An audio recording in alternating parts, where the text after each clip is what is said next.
झूलेलाल सभई चओ झूलेलाल। झूलेलाल। हाणे चालीहो बि थियो आहे, 2 ॾींहं थिया आहिनि शुरू थियो। चालीह सॼा ई हलंदो, असांजे शिव शांति आश्रम में चालीहो रखियो वियो। ऐं त जोत ॿारनि शाम जो रोज़ आरती थींदी 40 ॾींहं लगातार। तंहिंखां पोइ विसर्जन जो कार्यक्रम जीअं हर जलन में थींदो आहे पंहिंजे सिंधियुनि जो। शान झूलेलाल। सचे साईं सतराम दास साहिब की जय। अमर शहीद संत कंवरराम साहिब की जय। सखी शहनशाह बाबा सुधाराम साहिब की जय। साईं टेऊंराम साहिब की जय। राजा आतम साहिब की जय। वर बि चयो आयो लाल कयो सभई झूलेलाल। उत्तर प्रदेश सिंधी अकादमी पारां ये वर्चुअल कार्यक्रम असां करे रहिया आहियूं लगभग 2 सालनि खां। जीअं पिछलो दफ़े बि कोरोना आई तॾहिं बि असां फिजिकल न करे सघियासीं। तंहिंखां पोइ वरी हे बि लहर आई, तंहिंखां पोइ बि दिक़त ई आई। वरी सरकारी बि हिन महिल प्रतिबंधियूं लॻल आहिनि। चाहे शादी विहांउ में ॾिसूं था 50-100 माण्हू कुल अचनि था पिया, त फिजिकल कार्यक्रम करण में दिक़त आहे। त असां पाण इहे सदस्यनि वेही करे तय कयोसीं कि वर्चुअल कार्यक्रम अगरि कयूं त पाण उत्तर प्रदेश जे माण्हुनि सां जुड़ंदासीं ऐं पंहिंजी सिंधी कला गीत संगीत भाषा ॿोली जंहिंजे लाइ असांजी उत्तर प्रदेश सिंधी अकादमी ठहियल आहे उहा लगातार कमु कंदी रहे। ऐं असां ॾिसूं था असांखे इन में वधीक सुठो लॻे थो पियो कि जे कार्यक्रम असां वर्चुअल कयूं था, इन 500 माण्हू 1000 माण्हू 800 माण्हू ॾिसनि था। तंहिंखां पोइ असां हिनखे यूट्यूब ते विझंदासीं, पंहिंजी वेबसाइट ते विझंदासीं, त देश विदेश असांजे कार्यक्रम ॾिसंदा। माने घटि ख़र्च में सुठो कमु आहे। मां त चवंदुमि जेतिरा ॿाहिरि असांजे कार्यक्रम खे ॾिसनि था, जे ॿुधनि था, पार्टिसिपेट कनि था, अहिड़ा कार्यक्रम रखनि जीअं असां उत्तर प्रदेश सिंधी अकादमी पारां कार्यक्रम रखंदा आहियूं। संत महात्माऊं जेके महापुरुष आहिनि, स्वतंत्रता सेनानी, लेखक आहिनि, पत्रकार आहिनि, गीतकार संगीतकार, जंहिं बि सिंधियुनि में पंहिंजे हिसाब सां नालो कयो आहे, उनजी पुण्यतिथि ते, उन जनम ॾींहं ते इहे गोष्ठियूं कार्यक्रम कंदा रहंदा आहिनि। हाणे 21 तारीख़ दादा जयराम दास दौलतराम जो जनम ॾींहुं आहे, उहा गोष्ठी रखण जो प्रोग्राम रखियो अथसि। त अहिड़े कार्यक्रम तव्हां अगरि पंहिंजे हिसाब सां रखो त असां उनखे अकादमी पारां तव्हांखे सहयोग ॾींदासीं। सिंध में हुयो जीअं सिंध वारा सभु अची विया, शुरू में जीअं मास्तर हुया सिंध जा मास्तर अरबी भाषा में, जीअं त वरी भाषा बि भई सिंधी ॻाल्हाइण त हाणे जेतिरो बचियो आहे उनखे असांखे जिंदा रखिणो आहे। त सिंधी ॿोली उहे मास्तर हाणे अरबी वारा कोन, हाणे देवनागरी, छो जो असां हिंदुस्तान में आया त हिंदी ॿोली खे पाण स्वीकार कयोसीं, स्वीकार करिणो ई पवंदो आहे। जहिड़ो देश ओड़ो वेश। ओड़े ख़्याल खां असां हिते रहियासीं ऐं पाण हाणे भाषा ने देवनागरी लिपि खे पाण अॻिते वधाईंदे करे असां जेके हाणे मास्तर हिन महिल आहिनि असां वटि, असां उन मास्तरनि जो हिन सिंधी समाज जे वाधारे लाइ, सिंधी भाषा लाइ, ॿोली लाइ, पढ़ाई में छा छा योगदान आहे, जंहिंजे करे हे कार्यक्रम रखियोसीं। हू वास्तव में ॾिजे त सिंधी भाषा ऐं सिंधी ॿोली खे वधाइण लाइ हिंदुस्तान में संतनि जो वॾो रोल आहे। संत महात्मा पुरुष जेके कम करे रहिया आहिनि, वर्सियूं, मेला, चोॾस या जेके बि ॾिण पुरब आहिनि जेके संतनि सां जुड़ियल आहिनि, सभु जेके कार्यक्रम असां कयूं था उहे संत जोड़े रहिया आहिनि। मेला लॻंदा आहिनि, 1000 माण्हू गॾु थींदा आहिनि, उते सिंधी में ॻाल्हाइणु थींदो आहे, भॻत भाव थींदो आहे, गीत संगीत थींदा आहिनि, कवि सम्मेलन ईंदा आहिनि, कवि सम्मेलन थींदा आहिनि। त जेतिरो बि कार्यक्रम असां करे सघूं था असां उत्तर प्रदेश सिंधी अकादमी पारां कयूं था। उन जे निमित जे कार्यक्रम असां हिते थियोसीं। तव्हां सभिनी खां सलाह वरितीसीं, असांजे मेंबरनि भाइरनि खां, जंहिंमें चयो आहे ॾाढी सुठी ॻाल्हि आहे भई प्रयास लगातार हलंदो रहे। ॿारनि सां, वॾनि सां, घर सां कोशिशि पाण इहा कयूं कि घर में जंहिं महिल बि आहियूं त पाण सिंधी ॻाल्हायूं। सिंधी न ॻाल्हाईंदासीं त असांजी सिंधी विछड़ी वेंदी, छो जो माण्हू बिल्कुलु ॿार बि कोन ॻाल्हाइनि, ज़ाइफ़ां नुंहर कोन ॻाल्हाइनि। असांजो इहो योगदान हूंदो आहे त असां पाण सभिनी सां मिली करे ॿारनि सां, घर सां, जेतिरे घर में जीअं दुकाननि ते पाण सिंधी ॻाल्हाईंदा आहियूं त ॿियो ग्राहक सम्झी न सघंदो आहे त कहिड़ी भाषा असां लाइ ज़रूरी आहे। इहे उदाहरण ॾेई करे ॿारनि खे असां सेखारियूं। ॿिया ॿार असांजा सिंधी ॿार तेलुगु, तमिड़, बंगाली एक्स्ट्रा भाषा सिखनि था पैसा ॾेई करे। असांखे विरासत में हिकु सिंधी भाषा मिलियल आहे जेका असां विञाए रहिया आहियूं। असां सभिनी जो योगदान उन में इहो एॾो ज़ोरदार हुजणु खपे कि वास्तव में अचण वारी पीढ़ी चए न जेके असांजा ॿाहिरि हुया, असांजा वॾा अबा ॾाॾा हुया, असां सिंधी समाज लाइ करे विया। उन जे करण जे लाइ, उन कार्यक्रम खे मज़बूत करण लाइ उहे सेवाऊं हलंदियूं रहनि। जंहिंजे करे जीअं असां गोष्ठी रखी अथसीं, असांजी गोष्ठी में पार्टिसिपेट करण वारा अॼु असांजो संचालन कंदी असांजी मान वारी भेण हीरल केवलानी, नोएडा खां, समाज में अग्रणी, सुठे ढंग सां ॿिया बि अॻे बि कार्यक्रम कया अथई, केतिरनि कार्यक्रम सां जुड़ी आहे। त असां पाण में असां परिचय बि कयूं, जेतिरा पाण में पार्टिसिपेट कयूं था सदा पाण में जुड़िया रहूं। पाण हिक ॿिए सां फ़ोन ते अॼुकल्ह एॾो आसान थी वियो आहे, व्हाट्सअप ते, फेसबुक ते पाण में जुड़ियल रहूं। त पाण आहियूं थोरा ऐं जुड़ियल न हूंदासीं त मज़ो न ईंदो। हिनखे जोड़ियूं और बि कार्यक्रम कयूं। तव्हां सभिनी खे नींढा जेतिरो बि कार्यक्रम ॿिया जोड़े सघो था सिंधी वाधारे लाइ, जेको सम्झो था सिंधी अकादमी करे सघंदी आहे, त असां हुन में तव्हांखे सहयोग ॾींदासीं। असांजे हिन कार्यक्रम में असांजा ऑफिस जा बेरर आहिनि, रवि यादव बि जुड़ियल आहिनि, महेंद्र वर्मा जुड़ियल आहे, असांजो डायरेक्टर कल्लू प्रसाद द्विवेदी भी जुड़ियल आहिनि, जेके आख़िरी में असांखे हिन कार्यक्रम सुणण जे लाइ तव्हां सभिनी खे धन्यवाद बि ॾींदा। तंहिंखां पोइ असांजे विच में आहे लीना थावानी कानपुर, जेका झूलेलाल समिति सां बि जुड़ियल आहे, पाण कवित्री आहे ऐं सुठे ढंग सां समाज में कमु करे रही आहे। एॾी भेनरुनि जी असांखे ज़रूरत आहे। ऐं उते मां चवंदुमि की उते पंहिंजे क्षेत्र में कोई अहिड़ो कार्यक्रम रखनि जंहिंजे लाइ असां अकादमी उन लाइ सहयोग ॾींदी ऐं पूरे शहर खे जोड़ण जो प्रयास कनि, चाहे हिन माध्यम सां ई जोड़नि, कंप्यूटर ते जोड़नि, सुठी ॻाल्हि आहे, वर्चुअल माध्यम सां जोड़नि, त उन में को हर्ज न आहे। जेको बि कार्यक्रम तव्हां कंदव, जेतिरो बि उनजो ख़र्चु ईंदो असां तव्हांखे ॾींदासीं। असांजे जेके भेण आहे विभूति केवलानी बरेली, सिंधी प्रोग्राम में माहिर आहे, पाण अध्यापका आहे, अध्यापक नाले जे कमु थिए थो, त अध्यापक सुठियूं सुठियूं असां आहिनि असांजे टीचर जेके हिन में कमु करे रहिया आहिनि। ॿी आहे असां वटि रेखा मूलानी आगरा, सिंधी ॿारनि में के नाटक वग़ैरह सिखाइण में, भॼन भाव में, समाज खे अॻिते वधाइण में हिन जो ॾाढो वॾो योगदान आहे। असां आगरा कार्यक्रम असांजो भाउ हेमंत भोजवानी हुते आहे, सुठा कार्यक्रम कंदो आहे। मां सम्झां थो, मां 5 दफ़ा हुन कार्यक्रम में मूंखे वञण जो सौभाग्य प्राप्त थियो आहे। अॻियां बि कार्यक्रम ॿ 4 थियल आहिनि, पुस्तकां उतां जूं आहिनि जेके असां छापाए रहिया आहियूं, उनखे बि उते ॾेखारींदासीं। तंहिंखां पोइ असां वटि भरत कुमार बरेली, बरेली ॾाढो सुहिणो शहर आहे। असांजे मोहनलाल खट्टर हुया MLC कवि हुया, असां हुनखे यादि न कयूं जे कार्यक्रम ते शायदि कार्यक्रम अधूरो थींदो। त असांजो भाउ युवा, सिंधी युवा जो उतां जो अध्यक्ष बि आहे ऐं समाज में सुठी भूमिका निभाए रहियो आहे। संतनि जी आशीर्वाद रहे, वॾो कमु कंदो रहे। अनंतिका लखमाणी बहराइच, इहा बि सोशल वर्कर, सुठे ढंग सां समाज जो कमु करे रही आहे, नाटक कराईंदी आहे, पाण टीचर आहे, सुठे ढंग सां समाज जे प्रति जेकी भावना रखनि था। अॼु असां जोड़ण जो प्रयास कयो अथसीं, तव्हां सभिनी जी आसीस सां मिलंदो त कार्यक्रम सफल थींदो, सुठो थींदो। सभई पंहिंजा वीचार रखंदा कि मास्तरनि जी छा भूमिका आहे असांजे इन कार्यक्रम में, इन असांजे पढ़ाई में, ॿारनि जी जेका पढ़ाई थिए उन में सिंधी ॿार, जीअं असां पंहिंजे लखनऊ में कोचिंग लॻाईंदा आहियूं IAS जी, IAS द्वारा सिंधी भाषा खे खणी करे, सिंधी भाषा खणी करे कीअं असांजा ॿार IAS ठहिनि, उहो बि हिकिड़ो योगदान आहे। त असां चाहींदासीं कि तव्हां सभई पंहिंजा पंहिंजा वीचार रखो, समाज में कीअं असांजा ॿार अॻिते वधनि, सिंधी समाज में सिंधी भाषा ते, सिंधी ॿोली ते, सिंधी रीत रिवाज ते, सिंधी ॾिण पुर्ब ते, सिंधी नाटक, सिंधी कवि, सिंधी साहित्यकार, सिंधी फिल्मूं कीअं बरक़रार रहनि, कीअं बणियूं रहनि, इन सभिनी विषय खे खणी करे अॼु मास्तरनि जो छा योगदान आहे ॿारनि जे पढ़ाई में, ॿारनि खे अॻिते कीअं पाढ़ियूं, जंहिं ते पंहिंजा सुहिणा सुहिणा वीचार ॾींदो। मां विनती कंदुमि मान वारी भेण हीरल केवलानी के त कार्यक्रम जो संचालन शुरू करे, विधिवत 5-5 ॾह मिंट जहिड़े हिसाब सां तयारी करे आयो हूंदो, थोरे सां ॻाल्हाईंदा, छो कार्यक्रम जो टाइम करीब 2 कलाक त थींदो ई थींदो, त पंहिंजा खुली करे वीचार रखियो। ॿिया बि जेके ॿाहिरि सां जुड़ंदा असांजो बि स्वागत कंदासीं। मां हीरल खे वेनती कंदुसि त कार्यक्रम जो संचालन करे। हीरल नोएडा। जय झूलेलाल। उत्तर प्रदेश सिंधी अकादमी ऐं उन्हनि जे मान वारा सदस्य, असांजा निदेशक महोदय श्री कल्लू प्रसाद द्विवेदी जी, असांजा उपाध्यक्ष महोदय श्री नानक चंद लखमाणी जी, सब गोष्ठी में उपस्थित सभई असांजा अतिथिगण, सभई सदस्य, सभिनीनि जो मां हिते तहे दिल सां स्वागत थी करियां। ऐं अॼु जी गोष्ठी में जो असां विषय खणी रहिया आहियूं हू आहे सिंधी भाषा जे वाधारे में मास्तरनि जी अहमियत। त हिन जो आयोजन असांखे दादा नानक चंद लखमाणी जी अनुमति सां मिली आहे। असां हिन में अॼु पंहिंजा वीचार रखण जी कोशिश कंदासीं। ऐं जॾहिं असां सिंध मां आयासीं त पाण सां गॾु कुझु बि कोन खणी आयासीं सिवाय सिंधी ॿोलीअ जे। सिंधी अबाणी ॿोली आहे, त असां सभिनीनि सिंधियुनि जो ही फर्ज़ आहे कि असां सिंधियत जे वाधारे में विख खणूं।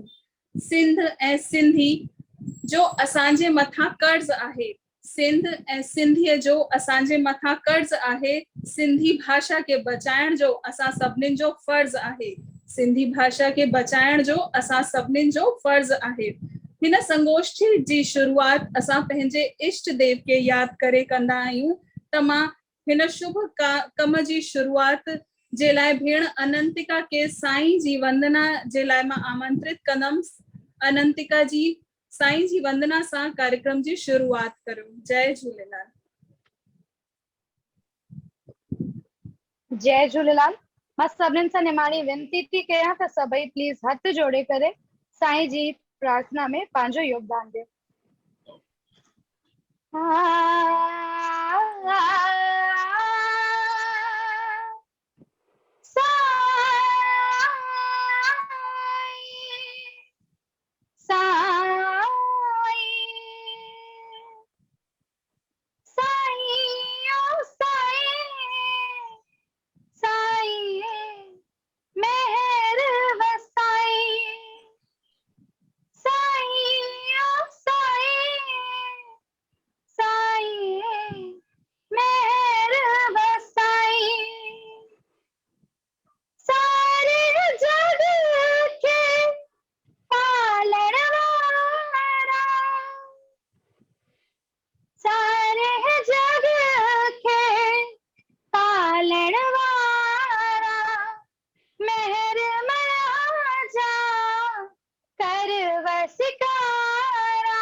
झिम रिम झिम रंग रचाई। साईं ओ साईं, साईं मेहर वसाई। देश जी भगती, देश जी सेवा, स्वर्ग जी भाग जा मिठरा मेवा। देश जी भगती, देश जी सेवा, स्वर्ग जी भाग जा मिठरा मेवा। देई भाल भलाई, साईं मेहर वसाई। साईं ओ साईं, साईं मेहर वसाई। बालक आयो नंढड़ा नंढड़ा, पेर असांजा कचड़ा कचड़ा। शाल साईं ढंग लाई, साईं मेहर वसाई। साईं ओ साईं, साईं मेहर वसाई। साईं मेहर वसाई। जय झूलेलाल। जय झूलेलाल भेण अनंतिका, ॾाढी सुठी तव्हां साईं जी वंदना चई। तव्हांजा लख थोड़ा। हाणे कार्यक्रम खे अॻिते वधाइण जी अनुमति मां उपाध्यक्ष महोदय जी का वठंदमि। हाँ ठीक है, कार्यक्रम अॻिते वधाए जी त मां हाणे जी मां पहिरें क्रम में श्रीमती लीना थावानी जो कानपुर मां आहिनि, हुननि खे सॾु थी कयां। हू अध्यापिका आहिनि, सिंधी भाषा में 12वीं जी बोर्ड जी परीक्षा पास करे चुकियूं आहिनि ऐं सिंधी समाज जी सेविका, लेखिका ऐं कवित्री आहिनि। उन्हनि जो ॾाढो स्वागत आहे। भेण लीना थावानी, तव्हां पंहिंजा वीचार पेश कयो। जय झूलेलाल। जय झूलेलाल। जय झूलेलाल। त मां तव्हांखे पहिरीं ॿुधाईंदसि कि असां सिंधी आहियूं त असां सिंधियुनि खे पाण ते नाज़ हुजणु खपे। आहे नाज़ मूंखे ख़ुदि ते सिंधी तो सॾायां, फ़ख़्रु मूंखे सिंधी ॿोलीअ ते मिठी माउ भायां। सचल साहा सामीअ जहिड़ा सिंध जा सितारा, बसर घोट बेबस बेदल कंवर राम पारा। भरी आ दुआ सां जिनजी झूलण बि झोली, भरी आ दुआ सां जिनजी झूलण बि झोली। सदियुनि खां बि पुराणी आहे असांजी मिठड़ी ॿोली, असांजी सिंधी ॿोली। त असां सभिनि खे ख़बर आहे कि विराड़े जे वक़्तु अटकल 12 लख सिंधी पंहिंजो सिंध छॾे आया। उन्हनि पंहिंजो सिंध त छॾियो, पर पाण सां गॾु पंहिंजी सिंधियत, सिंधी साट सोण ऐं संस्कृति खणी आया। त जेके जिते जिते रोज़गार मिलियो, उते वञी करे पंहिंजो पाण खे उते वसायईं। पाण त वसायईं, पर सिंधियुनि खे पुरुषार्थी बि चवंदा आहिनि। उन्हनि ॿियनि जी बि घणेई मदद कई। ही सभु त खणी आया, पर अॼु दुख जी ॻाल्हि आहे त सिंधी भाषा जी जेकी हालत आहे हिन वक़्तु अहिड़ी सुठी कोन्हे। अॼु हिंदुस्तान में सिंध त पाण सां गॾु सिंधियत, सिंधी साठ सोण ऐं सिंधियत खे खणी आया, पंहिंजी संस्कृति खे खणी आया। पर अॼु असां ॾिसूं था कि सिंधी अॼु हिन वक़्तु सिंधी माण्हुनि जी ज़ुबान ते घटि आहे। हालात ॾाढी सुठी कोन्हे, छाकाणि त इनजी असां सभिनि जो वॾो इनखे ॾिसंदा थी त असांजे घरनि मां लॻभॻि सिंधी ॿोली गायब थी चुकी आहे। त अॼु जीअं असांजी संगोष्ठी जो विषय आहे कि सिंधी भाषा जे विकास में मास्तरनि जी अहमियत। त मास्तर केर बि थो थी सघे, घर वारा बि था थी सघनि, सिखण वारो किथां बि थो थी सघे। त असांखे ख़ाली ही यादि रखणी खपे कि भाषा या ज़बान जेका वीचारनि खे ज़ाहिर करण जो ज़रियो हूंदो आहे, अगरि उहा ही पंहिंजे चोलो छॾे ॾींदी, वजूद मिटाए छॾंदी, त क़ौम कीअं ज़िंदा रहंदी। छोकी असांजी सुञाणप असांजी सिंधी ॿोलीअ सां ई आहे। छाकाणि असांखे यादि रखणु खपे कि ज़िंदा सां क़ौम रहंदी, जिनजी ज़बान ज़िंदा।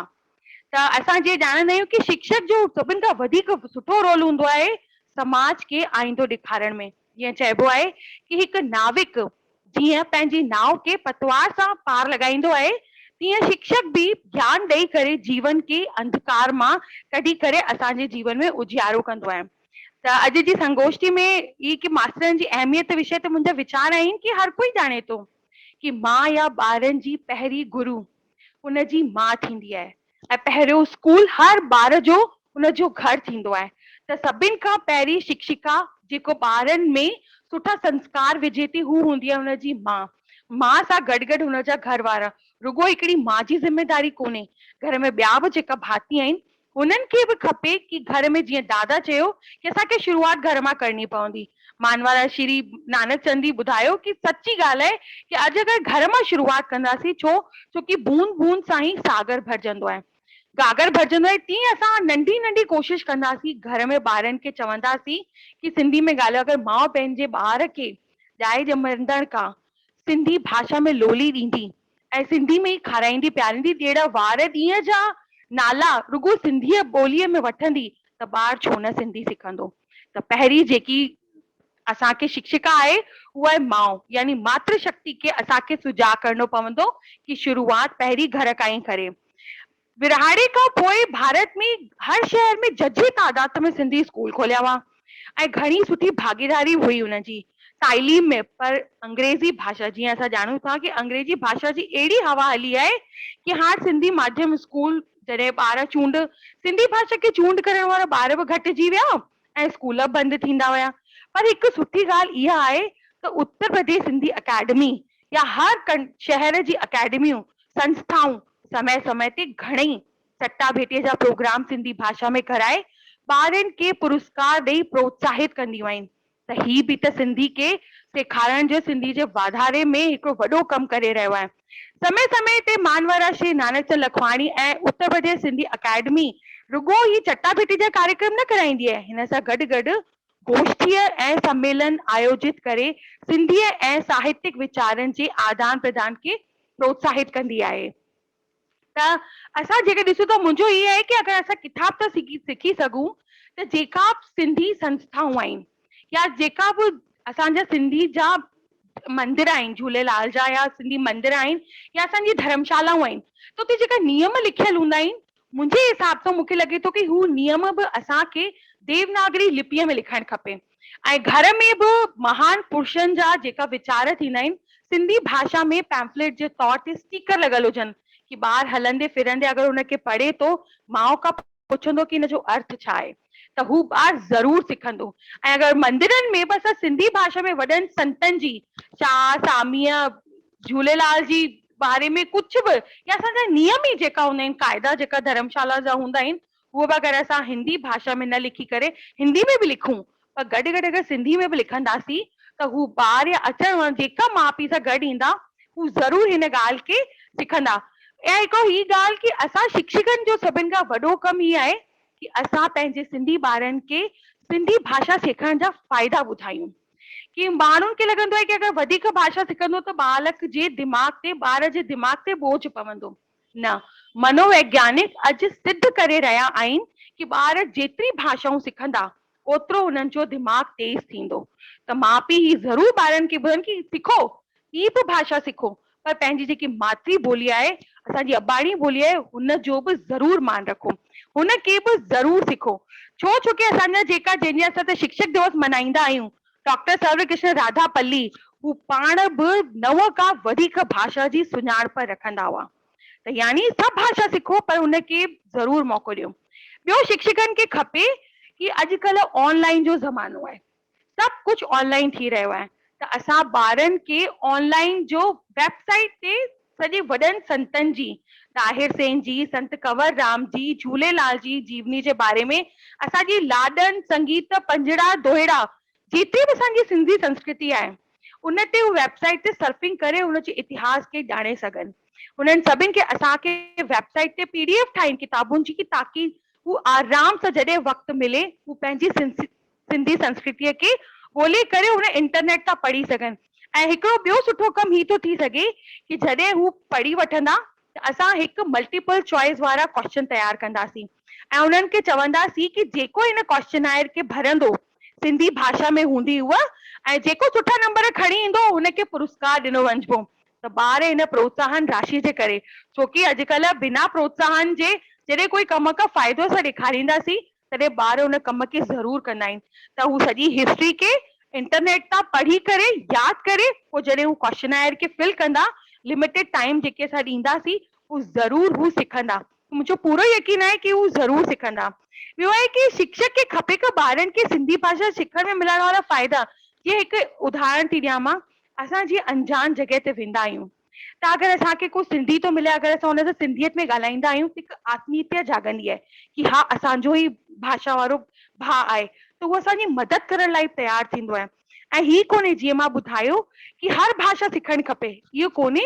ऐं हिकु बार बोझ न वधंदो, पाण जेतिरी भाषाऊं सिखंदा ओतिरो असांजो दिमाग़ तेज़ थींदो। ॿियो शिक्षकनि खे खपे कि ॿारनि खे ॿुधाए कि क्लास 11 ऐं 12 में ऐच्छिक विषय पढ़ण करे उच्चतर क्लासनि में सिंधी भाषा पढ़ण जारी रखे। ऐं जेकी प्रतियोगिता परीक्षाऊं थींदियूं आहिनि जीअं IAS, RAS, PCS परीक्षा में सिंधी विषय खणण सां हू सुठो नतीजो आणे था सघनि। असांजे लाइ फ़ख्र जी ॻाल्हि आहे त भारत में सिंधी विषय में PhD करण वारी पहली महिला डॉक्टर कमला गोखलाणी आहे। हिननि खे सूबाई सतह ते बहितरीन अध्यापिका, बिल्कुलु सही तव्हां ॿुधो कि अध्यापिका जेकी हुई PhD कयल पहिरीं हू हुई कमला गोखलाणी। उनखे उदाहरण ॾेई करे ॿारनि खे सेखारिजे कि जॾहिं हू एतिरी बहितरीन अध्यापिका ठही कि उन्हनि खे मुख्यमंत्री ऐं गवर्नर पारां सम्मानित कयो वियो हो। त असांखे उन्हनि खे ॿुधाइणु खपे कि हू सिविल परीक्षाऊं में बि अची था सघनि सिंधी भाषा जो चूंड करे करे। पोइ सिंधी विषय मां RAS जहिड़ो ॾुखियो इम्तिहान पास करे पुरुषनि खे बि पुठियां करे करे प्रशासनिक सेवा में अचण वारी ज्योति ककवाणी पहिरीं छोकिरी आहे। ऐं अॼु हाल ही में मां तव्हांखे ॿुधायां थी 2011 बैच जी IPS परीक्षा पास करण वारी उषा रंगनानी, हाँ उषा रंगनानी अॼु दिल्ली नॉर्थ जी DCP ठही वई आहिनि। त उम्मीद आहे कि हर को पंहिंजे स्तर ते सिंधी ॿोलीअ के सिंधियत के दाइम कायम रखण जी जान सां जुटी करे पंहिंजी ज़िंदगी दिलीअ जो सबूत ॾींदो।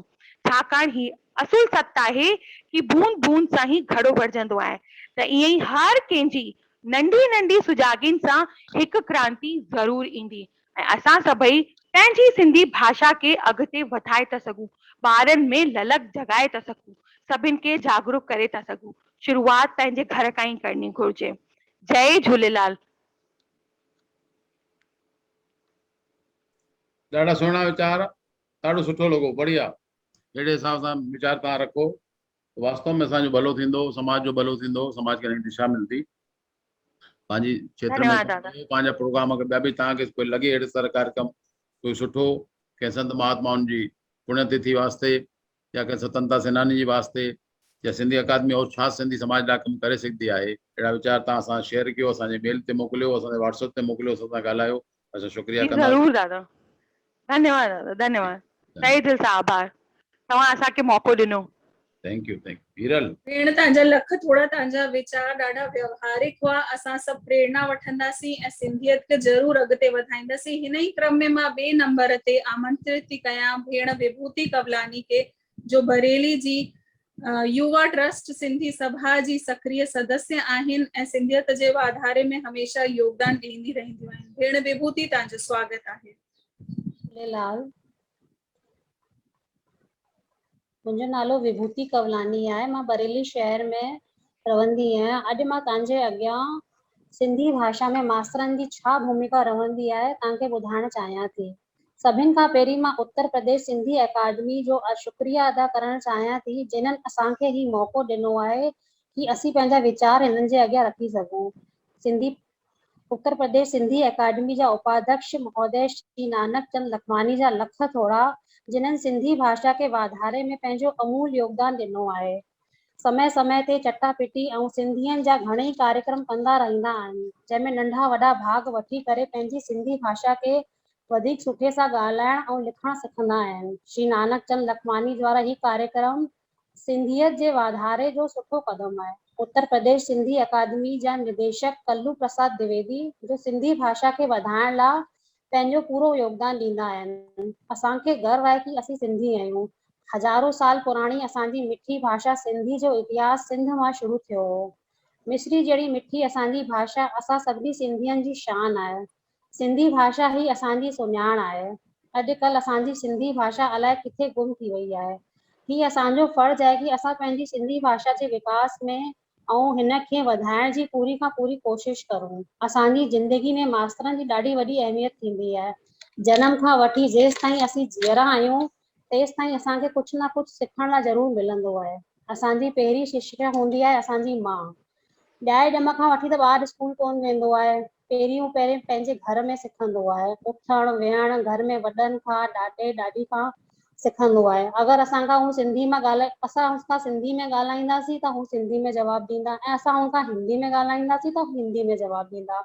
हिन करे ही पंहिंजो फर्ज़ु आहे कि असीं पंहिंजे ॿारनि खे घर में सिंधी जो ई माहौल ॾियूं।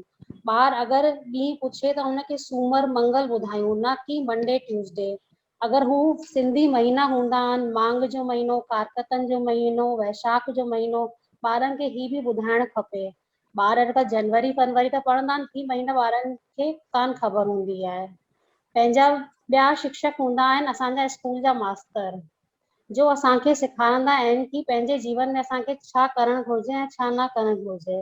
पहिरीं जे ज़माने में गुरु पंहिंजे ॿारनि खे वणनि जे हेठां पाढ़ींदा हुआ। वॾा नंढा ॿार गॾु गॾु पढ़ंदा हुआ, छोकी सिखण जी काई उमिरि कान हूंदी आहे। सिंधी भाषा जे विकास लाइ मास्तर पंहिंजे ॿारनि खे हिंदी ऐं अंग्रेजी सां गॾु गॾु सिंधी भाषा जी जानकारी बि ॾियणु खपे। सिंधी भाषा जी मान्यता जे विकास में सिंधी भाषा जे इतिहास जे बारे में ॿारनि खे बि ॿुधाइणु खपे।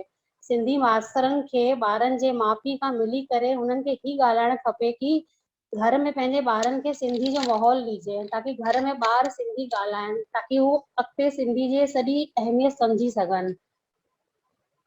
भाषा खे सिंधी भाषा खे सिखण लाइ ऐं गॾु गॾु घणेई फ़ाइदा बि आहिनि। कहिड़ी असां कहिड़े ग्रुप में या कहिड़ी सार्वजनिक जॻह ते वञूं था, असांखे पंहिंजी काई पर्सनल ॻाल्हि बि करणी आहे त असां हू पाण में सिंधी में ॻाल्हाए सघूं था, ताकि टे माण्हुनि खे ख़बर न पए। हिन जे अलावा बि सिंधी जो कोई कोर्स या सिंधी लिखण या सिंधी ॻाल्हाइण जो कोई कोर्स करणु खपे। अॼु बि घणेई मास्तर ऑनलाइन शिक्षा जे माध्यम सां ॿारनि खे सिंधी सेखारण लाइ पंहिंजो पूरो योगदान ॾींदा आहिनि। अहिड़े मास्तरनि जा असीं शुक्रगुज़ार आहियूं, पंहिंजो कीमती समय पंहिंजे ॿारनि लाइ कंदा आहिनि। असांजी युवा पीढ़ी खे सिंधी गीत, सिंधी लाॾा, सिंधी मानी ही सभु वणंदी आहे, लेकिन सिंधी भाषा खां हू परे आहिनि। हिन करे अॼु बि अगरि कंहिंखे सिंधी नथी अचे त हू सिंधी सिखणु चालू करे ऐं पंहिंजे ॿारनि खे बि पूरो चवे कि सिंधीअ जी अहमियत ॿुधाए करे हुनखे सिंधी सिखण लाइ ख़ुशि करे। अंत में मां ही चवणु चाहींदमि कि उत्तर प्रदेश सिंधी अकादमी जो आभार व्यक्त करे कि जीअं हुननि पिछले महीने समर कैंप जी एक्टिविटीज़ घणेई गतिविधियूं ॿारनि जे लाइ रखियूं हुयूं, हुन ॿारनि घणेई दिलचस्पी वरितियूं ऐं ॿारनि खे पुरस्कार मिलंदा रहंदा आहिनि। त ईअं ई घणेई एक्टिविटियूं जे करे ॿार ईअं अॻियां वधंदा आहिनि। ॿारनि खे मतिलबु शिक्षा बि मिलंदी आहे सिंधी भाषा जी ऐं पुरस्कार मिलंदा आहिनि त हू ख़ुशि बि थींदा आहिनि, ताकि ॿार मतिलबु अॻिते सिंधी जी अहमियत सम्झी सघनि। इहे चई करे मां पंहिंजी ॻाल्हि खे विराम थी ॾियां। जय झूलेलाल। विभूति ॾाढो सुठो, थैंक यू, बढ़िया। इहो तव्हां पिछले मन बि चयो, लीना बि इहा ॻाल्हि चई, तव्हां बि इहा ॻाल्हि चई, ठीकु आहे, असां हिन ते वीचार रखंदासीं। पुरस्कार वारी ॻाल्हि आहे, पुरस्कार बिना त हूअं बि कोन था कयूं। जहिड़ियूं चटाभेटी वग़ैरह पुरस्कार कयूं था असां, इन में सर्टिफिकेट ॾियूं था, किताब ॾियूं था, पुरस्कार ॾियूं था, उहो पूरो असांजी व्यवस्था आहे। जहिड़े त पर ख़ाली पार्टिसिपेट करायो, ॿार अचनि नथा, जंहिंजे करे कार्यक्रम थियनि था। हाणे जेको चटाभेटी कार्यक्रम सुदाम चांदवानी करायो आहे, असांखे एतिरो उत्तर प्रदेश सॼे देश में असांखे उन जो आनंद मिलियो आहे। असां 100-150 पूरी कोशिश कंदासीं कि ॿार हुन पार्टिसिपेट असांजा वॾा भेनर ॿाहिरि 50 साल 60 साल जा 70 साल जा अहिड़ा सुहिणा भजन गीत गाता अथऊं, जेको उत्तर प्रदेश छा 12 जा ॿार उन पार्टिसिपेट कयूं। असांजे गुजरात ॾऊं, महाराष्ट्र ॾऊं, मध्य प्रदेश ॾऊं केतिरियूं फोन आयूं, भाई असां पार्टिसिपेट करणु चाहियूं था। ठीकु आहे भाई, पार्टिसिपेट तव्हां कंदो, लेकिन तव्हांखे असां उन पुरस्कार न ॾेई सघंदासीं, लेकिन तॾहिं बि असां पार्टिसिपेट करण सां उनखे ॾिनोसीं। त क़रीब 300 ॿारनि खां सभु प्लस थी विया। अञा हुनजो रिजल्ट हाणे घोषित कंदासीं, हले थो, जांच हलंदी, 4 जज वेठा आहिनि हुनमें, जेको विधिवत सभिनी खे ठीक सां जाचनि था, सुहिणे ढंग सां रिजल्ट अचे, इहो असांजो प्रयास आहे। ॾाढो सुठो तव्हांजो सुझाव आहे, थैंक यू। तव्हां पंहिंजा सुझाव मोकिलियो, अॻियां बि कोई कार्यक्रम अगरि करिणो आहे अकादमी पारां सिंधी समाज जे वाधारे जे लाइ, सिंधी समाज जी भाषा ॿोली खे क़ाइमु रखण जे लाइ, असां तव्हांजो स्वागत कंदासीं। जी भेण विभूति, तव्हांजा वीचार ॾाढा सुठा हुआ। हाणे हिन ई क्रम खे अॻियां वधाईंदे हुए मां आमंत्रित थी कयां आगरा जी श्रीमती रेखा मूलाणी जी के, जो कि झूलेलाल समिति जी सक्रिय सदस्य आहिनि ऐं सिंधी भजन ॻाईंदियूं आहिनि ऐं ॿारनि खे बि प्रोत्साहित कंदियूं आहिनि कि सिंधी इतिहास ऐं सिंधी भजन कीअं सिखूं।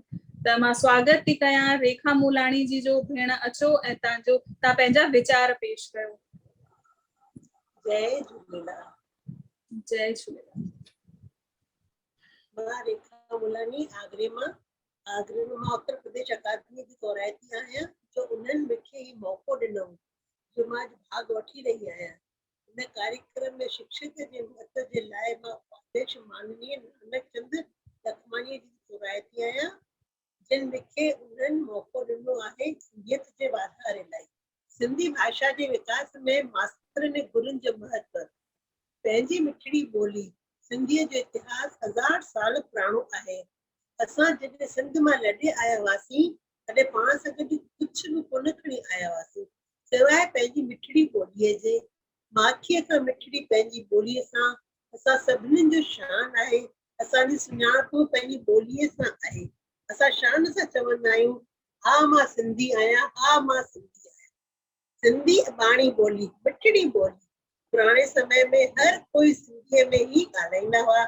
सिंधी भाषा सां सिंधियत जो मान वधे थो।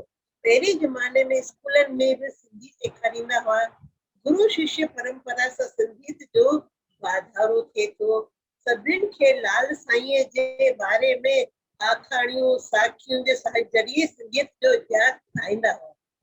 झूलेलाल साईं असां सभिनीनि जी रक्षा बि कई। झूलेलाल साईं जा पंजड़ा पल्लव आरती भॼन सभु असांजे गुरुनि ई सेखारिया हुआ। अॼु असां झूलण जो चालीहो बि धूमधाम सां मल्हाईंदा आहियूं। शुभ कार्ज में बि बहिराणो साहिब बि खणाईंदा आहियूं। असांजी सिंधियत जो मान वधायो। अंग्रेजनि जे अॻियां पंहिंजी हिमत ॾेखारियो। अगरि पहिरीं मास्तर न हुजनि हा त असांखे इन्हनि महान शख्सियतनि जे बारे में न ख़बर हुजे हा। सिंधी भाषा जे विकास में शिक्षक जो ॾाढो महत्व आहे।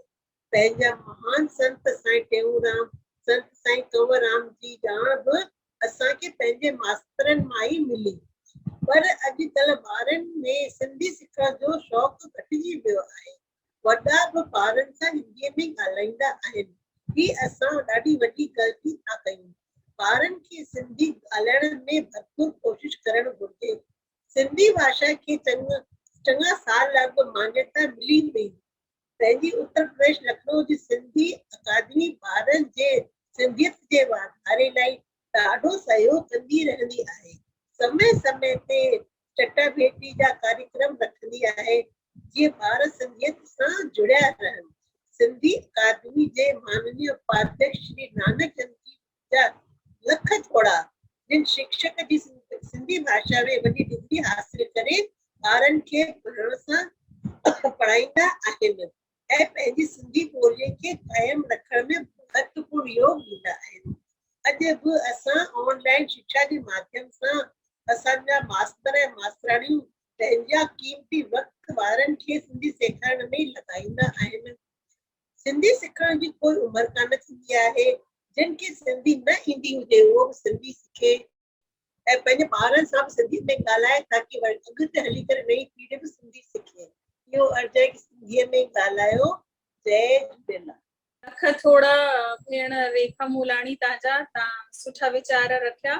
हाणे मां अगले क्रम में भरत कवलाणी के आमंत्रित कंदमि जेका भारतीय सिंधु युवा ट्रस्ट बरेली जा सक्रिय सदस्य आहिनि ऐं सिंधी समाज में हमेशा पंहिंजो सहयोग ॾींदा रहंदा आहिनि। त भरत कुमार जी तव्हांजो स्वागत आहे। तव्हां पंहिंजा वीचार पेश कयो। सभिनि खे जय झूलेलाल।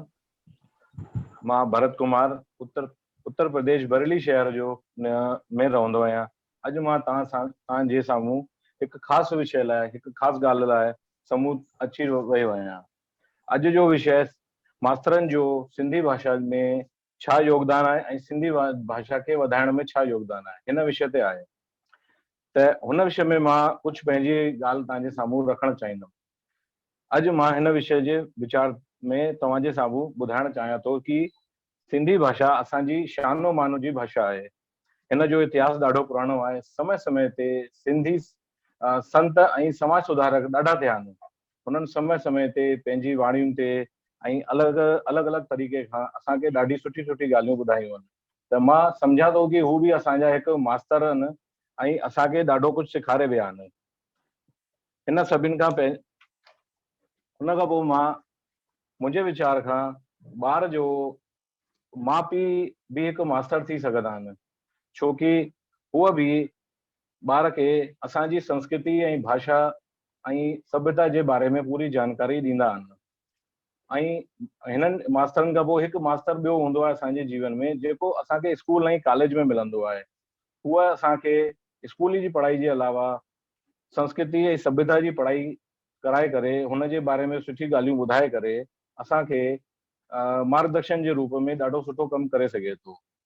अॼुकल्ह जो समय जो जेको आहे, पहिरीं संयुक्त परिवार हूंदा हुआ, हाणे संयुक्त परिवार कोन आहिनि उते, त एकल परिवार थींदा वञनि पिया। त संयुक्त परिवार में जो पंहिंजा वॾा हूंदा हुआ, सिंधी में ॻाल्हाईंदा हुआ ऐं सभु सुठी सुठी ॻाल्हियूं पंहिंजो पाण असांखे ॿारनि खे मिली वेंदियूं हुयूं।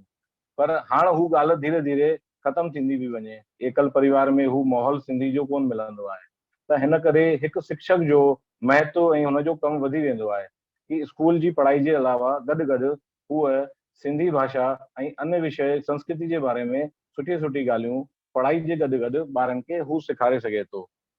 ऐं हिन जे अलावा कुझु साल पहिरीं ताईं, जीअं कि पहिरीं वक्ता बि चयो कि स्कूल पहिरीं सिंधी स्कूल हूंदा हुआ ऐं सिंधी ॿार पढ़ंदा हुआ वधीक, पर हाणे अलाए धीरे धीरे सिंधी स्कूल ख़तम थींदा वञनि पिया ऐं सिंधी ॿार पढ़ण बि शायदि ललक कोन्हे या जो बि वजह हुजे थी सघे थी, त हू सिंधी जी ॻाल्हि घटि थींदी वञे पई।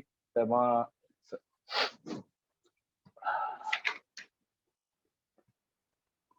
मां उत्तर प्रदेश सिंधी अकादमी जा दादा श्री नानक चंद लखमानी जी खां निमाणी विनती थो करियां त जो सिंधी स्कूल आहिनि हुननि खे वधाइण लाइ कुझु अॻियां कुझु कमु थिए हुन में। ऐं अगरि स्कूलनि जे वधंदा ऐं उन्हनि जे स्कूल में पढ़ाई सुठी थींदी त स्कूलनि में घर जहिड़ो माहौल मिलंदो ॿारनि खे, त हूअ सिंधी कॾहिं बि नको भुलिजंदा ऐं नको उनखे छॾींदा। अॼुकल्ह ऑनलाइन जो समय आहे, काफ़ी शिक्षक ऑनलाइन अलॻि अलॻि पढ़ाइयूं कराइनि पिया, त विषय जी पढ़ाई बि कराइनि था ऐं कई संस्थाऊं सिंधी भाषा जूं अलॻि अलॻि मीटिंगूं ऐं अलॻि अलॻि कार्यक्रम कराइनि पिया, त हू बि सुठी ॻाल्हि आहे। ऐं असांजी जो उत्तर प्रदेश सिंधी अकादमी आहे हू बि समय समय ते अलॻि अलॻि कार्यक्रम कराईंदी रहंदी आहे, हुनजी जानकारी मिलंदी रहंदी आहे। त मां सिंधी अकादमी मां हिकु वीचार मुंहिंजो इहो आहे कि जो सिंधी संस्थाऊं आहिनि जिते जिते सिंधी पढ़ाई वेंदी आहे ऐं सिंधी सेखारण जी सुठी ॻाल्हियूं थींदियूं आहिनि, उन्हनि खे प्राथमिकता जे आधार ते आर्थिक सहायता ऐं मोरल सदस्यता ॾिनी वञे। ऐं जो हिकु मास्तर हूंदो आहे उहो सिर्फ़ु मास्तर कोन्हे, हू असांजे समाज जी जो भावी पीढ़ी आहे, हुनजी जो भावी धरोहर आहे हुनखे मार्गदर्शक रूप में हूंदो आहे, त हुनखे सुठी सुठी ॻाल्हियूं सेखारे सघे थो। त जेको सिंधी मास्टर हुजे या ॿिया मास्टर हुजनि, उन्हनि खे आर्थिक सहायता ऐं उनखे सुठी तरह सां उनखे अहमियत ॾींदी वञे त ही ॾाढो सुठो रहंदो। ऐं अंत में मां विषय खे समाप्त करणु चवां थो कि अकादमी जा निदेशक महोदय श्री कल्लू प्रसाद द्विवेदी जी खे धन्यवाद समर्पित करणु चाहियो त कि हिन अकादमी जे माध्यम सां सिंधी ऐं सिंधियत खे वधाइण वारा सुठा सुठा कम कनि पिया। त मां आशा कंदुमि कि अॻियां बि उहे हिन तरह जा कम वधाईंदा रहंदा। ऐं हिन शब्दनि खां गॾु मां पंहिंजी ॻाल्हि खे विराम थो ॾियां। सभिनि खे जय झूलेलाल। जय झूलेलाल। भरत भाउ, तव्हांजा वीचार ॾाढा सुठा हुआ। हाणे मां क्रम खे अॻियां थी वधायां। भेण अनंतिका खे आवाज़ थी ॾियां। भेण अनंतिका बहराइच में आहिनि, जो कि गायिका भी आहिनि ऐं सिंधी नाट्य कलाकार भी आहिनि ऐं सिंधी सभाउनि जी सक्रिय सदस्य भी आहिनि। मां उन्हनि खे निवेदन थी कयां अची करे पंहिंजा वीचार रखनि। भेण अनंतिका, तव्हांजो स्वागत आहे। जय झूलेलाल। मुंहिंजो नालो अनंतिका लखमानी आहे ऐं मैं बहराइच शहर जी रहवासी आहियां। पहिरियों त मां तव्हां सभिनी माण्हुनि जी आभारी आहियां त तव्हां सभई पंहिंजो कीमती समय कढी असांखे ॿुधो था। अॼु मां तव्हां सभिनी जे साम्हूं सिंधी भाषा जे विकास में मास्तरनि जी अहमियत जे विषय में पंहिंजा वीचार रखण थी चाहियां। सभिनी खां पहिरें मां उत्तर प्रदेश सिंधी अकादमी जी ऐं अकादमी सां जुड़ियल सभिनी माण्हुनि जी ऐं मंच ते आयल सभिनी श्रोतागणनि जी थोराइती आहियां। गॾ ई गॾ असांजा उपाध्यक्ष महोदय श्री नानक चंद लखमानी जी जा लख थोरा थी चवां त हुननि असांखे ही मौक़ो ॾिनो ऐं असां तव्हां सभिनी माण्हुनि जे विच में पंहिंजा वीचार रखी था सघूं। असांजा उपाध्यक्ष महोदय श्री नानक चंद लखमानी जी असांजी सिंधियत खे वधाइण लाइ ॾाढो कुझु करे रहिया आहिनि। सिंधी अकादमी सिंधियुनि जी कलाऊं खे हमेशह ही प्रोत्साहित कंदी रहंदी आहे। सिंधी संस्कृति खे वधाइण में उत्तर प्रदेश सिंधी अकादमी हिकु अहम भूमिका निभाए रही आहे। असांजे लखनऊ जे शिव शांति आश्रम साहिब सां असां हर साल मई जून में NCPSL ऐं सिंधी अकादमी जे सहयोग सां सिंध वेलफेयर सोसाइटी जे निर्देशन सां ऐं संतनि जे आशीर्वाद सां हिकिड़ी IAS वर्कशॉप ऑर्गेनाइज कई वेंदी आहे, जंहिंमें भारत वर्ष मां शागिर्द गॾिजंदा आहिनि। हीअ ॼाणण लाइ कि सिंधी विषय खे ऑप्शनल विषय खणी करे, सिंधी भाषा खे ऑप्शनल विषय खणी करे IAS जहिड़ी वॾी परीक्षा कीअं खटवे। हिन वर्कशॉप में असांखे हर साल असांजा उत्तर प्रदेश सिंधी अकादमी जा उपाध्यक्ष महोदय श्री नानक चंद लखमानी जी काई न काई गवर्नमेंट सेक्टर जे ऑफिस वठी हलंदा आहिनि ऐं असांखे हुनजी अहमियत ॿुधाईंदा आहिनि ऐं गॾ ई गॾु असांखे प्रोत्साहित बि कंदा आहिनि कि असां सिंधी बि कीअं हिन ऑफिस में हिकु अधिकारी जे रूप में अची था सघूं ऐं लाल बत्ती वारी गाॾीअ में अची पंहिंजी सिंधियत जी मान वधाए था सघूं। मां तव्हां सभिनीनि सां निमाणी विनती थी कयां त असां पंहिंजी उत्तर प्रदेश सिंधी अकादमी ऐं पंहिंजे उपाध्यक्ष महोदय श्री नानक चंद लखमानी जेका केतिरा वॾा कम करे रहिया आहिनि ऐं सिंधी अकादमी जे हिकु हिकु माण्हू जे लाइ हुननि जे सुठे नमूने जेकी उहो कोशिश करे रहिया आहिनि हुननि जो ज़ोरदार तारियुनि सां आभार व्यक्त कयूं। अब मां पंहिंजे विषय सिंधी भाषा जे विकास में मास्तरनि जो छा योगदान आहे, छा अहमियत आहे, त मां पंहिंजी शुरूआत कबीरदास जी जे हिकु दोहे सां करण थी चाहियां। गुरु गोविंद अकेला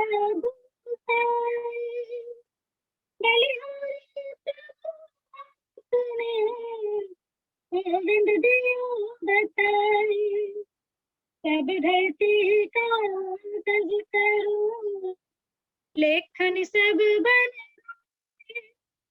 सात समुद्र की बसी करूं गुरु गुरु लिखा न जाए।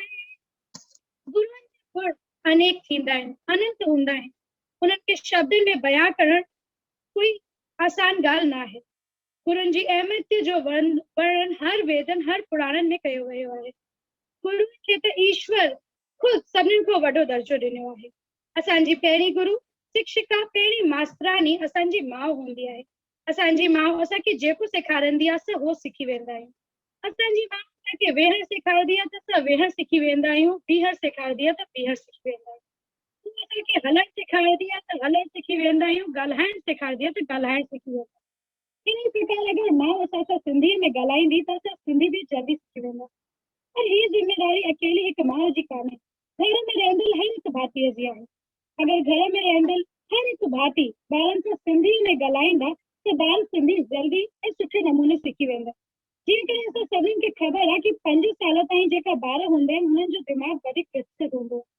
हुननि खे नंढपण सां अगरि असां हुननि सां सिंधीअ में ॻाल्हाईंदासीं त हू सिंधी जल्दी ऐं सुठे नमूने सिखी वेंदा ऐं अॻिते हली करे पंहिंजी सिंधियत खे वधाइण लाइ बि ज़रूरु कुझु न कुझु कंदा। अब ॻाल्हि कयूं असांजे विद्यालय जे मास्तरनि जी त हिकु गुरु शिक्षक या मास्तर हिकु ॾीए वांगुरु हूंदो आहे जेको पंहिंजी ज्ञान रूपी जोत सां हर शागिर्द जे जीवन खे रोशन कंदो आहे। पेंसिल पकड़ण खां वठी करे हिकु वॾे पद ताईं पहुचाइण में हिकु मास्तर जो ॾाढो वॾो हथ हूंदो आहे। बिना मास्तरनि जे असां कुझु बि नथा ठही सघूं। हिकु सुठे गुरु जे संग सां न कि सिर्फ़ ॿारनि जी कक्षा पार थींदी आहे बल्कि हुननि जो मानसिक विकास बि थींदो आहे। हिकु डॉक्टर खे डॉक्टर केरु ठाहींदो आहे? हिकु शिक्षक। हिकु IAS खे हिकु IAS केरु ठाहींदो आहे? हिकु शिक्षक। ऐं हिकु सिंधी खे सिंधी ॻाल्हाइण केरु सेखारींदो? हिकु सिंधी शिक्षक। असांजे समाज में लॻभॻि हर ॿार हिंदी अंग्रेजी ऐं जहिड़े प्रदेश में बि रहे थो हू भाषा त सिखी रहियो आहे पर पंहिंजी सिंधियत खां दूर थींदो थो वञे। त असां मास्तरनि जी असां शिक्षकनि जी ज़िम्मेदारी आहे त असां पंहिंजे सिंधी ॿारनि खे पंहिंजी भाषा सां पंहिंजी सिंधियत सां वापसि कीअं था जोड़े सघूं। त हिन में मां सभिनि खां पहिरीं हीअ चवणु चाहींदमि कि पहिरें त शिक्षकनि खे पंहिंजी ॿोली खे सिर्फ़ ॿोली या भाषा सम्झी करे न पढ़ाइणु घुरिजे। हुनखे हे सम्झी करे पढ़ाइणु घुरिजे कि असांजी झूलेलाल साईं जी आराधना आहे ऐं ॿारनि खे बि हीअ ई ज्ञान ॾियणो घुरिजे कि हे असांजी सिर्फ़ भाषा न आहे, असांजी मिठड़ी लोली, असांजी भाषा इनखे असां लाल साईं जी आराधना समझी पढ़ूं त ॿार बि हिन में उत्साह वठंदा ऐं सिर्फ़ ॿोली समझी करे इनखे न पढ़ंदा। पूरे लॉकडाउन में काफ़ी सारी सिंधी क्लासेस हली रही हुई, जंहिंमें मां बि हिकु सिंधी क्लास में भाग वरितो हुयो, जंहिंजी निर्देशक असांजी संचालिका हीरल कावलानी जी हुई, जंहिंजे निर्देश में ॾाढी सुठे नमूने क्लास हली रही हुई। हिन में मास्तानियूं ॾाढा सुठे नमूना अपनाए करे ॿारनि खे मनोरंजित करे करे सिंधी सेखारियऊं, जीअं बैतनि जे रूप में अंग सेखारियऊं। लीना थावाड़ी मैडम भी असांजी हुन में हुयूं, जेकी असांखे पंहिंजी लिखियल सिंधी आखाणी समझाए करे ऐं शिक्षा ॾींदी हुयूं कि असांजी ज़िंदगी में असांखे कहिड़ी शीर्षक मिलणु हुजे, कीअं असांखे ज़िंदगी में हलणो हुजे। सभिनि खां वॾी सफलता सिंधी शिक्षकनि जी सिंधी विषय सां नई पीढ़ी खे आईएएस अफसर ठाहिण जी थी रही आहे। आईएएस खां वॾो कोई पद कोन्हे ऐं अब आश्रम साहिब में एनसीपीएसएल सिंध वेलफेयर सोसाइटी ऐं सिंधी अकेडमी जे सहयोग सां संतनि जे आशीर्वाद सां सिंधी आईएएस वर्कशॉप भी थी रही है, जंहिंमें ॿारनि खे जागरूक कयो वञे थो कि असां सिंधी भाषा खे ऑप्शनल विषय खणी करे आईएएस जी तैयारी कीअं था करे सघूं। असां हिन आश्रम जी वर्कशॉप मां केतिरा सारा ॿार अहिड़ा बि आहिनि जेका आईएएस जी तैयारी करनि था ऐं केतिरा ॿार अहिड़ा आहिनि जेका कुझु न कुझु वॾो पद हासिल करे रहिया आहिनि।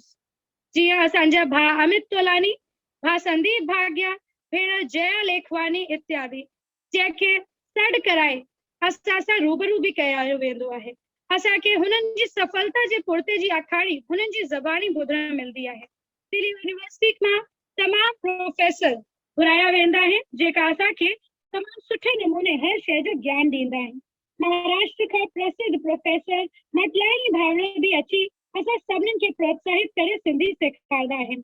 एनसीपीएसएल दिल्ली जा डायरेक्टर श्री रवि टेकचंदानी सर, जंहिंजो नालो हर कंहिं ॿुधियो आहे, हू बि असां सां गॾु पंहिंजी सिंधियत खे वधाइण में पूरी मदद कंदा आहिनि ऐं हिकु सहुलो तरीक़ो ॿुधाईंदा आहिनि कि कीअं असां हिन हेतिरी वॾी परीक्षा के भी खटी था सघूं। श्री राजाराम भागवानी सर, जेका डीआईजी आरपीएफ एनईआर आहिनि, हू भी पंहिंजो कीमती समय असां लाइ कढींदा आहिनि त असां सिंधी भी अॻिते वधी सघूं। अंत ॾींहुं असांजा उपाध्यक्ष महोदय श्री नानकचंद लखमानी जी ऐं एसडब्ल्यूएस जा सभई मेंबर असां सभिनीनि शागिर्दनि खे गवर्नमेंट सेक्टर जे ऑफिस वठी असांजो मनोबल वधाईंदा आहिनि। असांजा गुरु, शिक्षक, संत सभु असांजे लाइ हेतिरो योगदान ॾेई रहिया आहिनि। अब असांजी ही जिम्मेदारी आहे त असां हुननि जे योगदान खे पंहिंजी महिनत सां काई न काई वॾो मुकाम हासिल करे सफल कयूं ऐं असांजी प्यारी सिंधियत जो नालो न सिर्फ भारतवर्ष में बल्कि पूरे विश्व में रोशन कयूं। असां सिंधियुनि जी ही ख़ासियत हूंदी आहे त असां सभिनीनि खे अपनाए वठंदा आहियूं, हर धर्म हर ॿोलीअ खे अपनाईंदा आहियूं, पर हीअं न थिए कि असां पंहिंजी सुञाणप विसरी वञूं। असांजी सुञाणप, असांजी ॿोली, असां सिंधियुनि जो अस्तित्व, असांजी ॿोली विलुप्त न थियणी घुर्जे।